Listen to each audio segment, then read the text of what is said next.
बाई, तुला माहित आहे आपल्या महाराष्ट्रात एक असा माणूस झाला ज्यानं हजारो लोकांचं आयुष्य बदलून टाकलं. कोण व आई?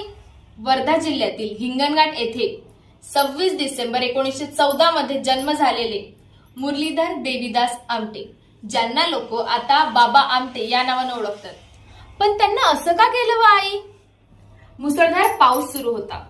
बाबा आमटे रस्त्याने जात होते तेव्हा त्यांना रस्त्याच्या कडेला एक कुष्ठरोगाने ग्रस्त माणूस दिसला.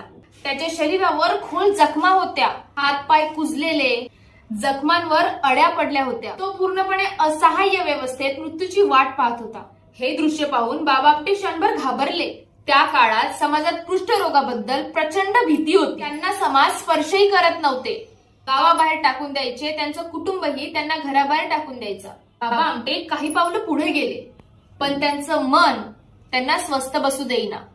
त्यांनी विचार केला, आज मी आपल्या भीतीपोटी जर या माणसाला सोडून दिलं तर माझ्या माणुसकीचं काय? ते ताबडतोब मागे फिरले आणि त्या माणसाला उचलून त्याची सेवा केली आणि आश्रय दिला.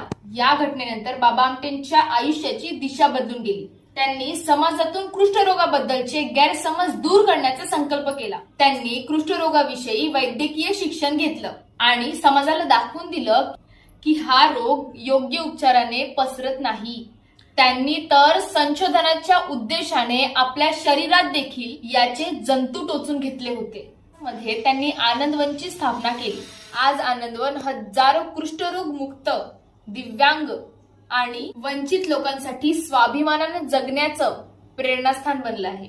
त्यांच्या या कार्यात त्यांची पत्नी साधना आमटे यांनी देखील बाबा आमटेला पूर्ण सपोर्ट केला आणि आपलं संपूर्ण आयुष्य कुष्ठरोगांच्या सेवेत समर्पित केलं. बाबा आमटे यांना यांच्या या कार्यासाठी Padmashri, Padmavibhushan, doctor Ambedkar international award, Maharashtra Bhushan अशी अनेक पुरस्कारे मिळाली.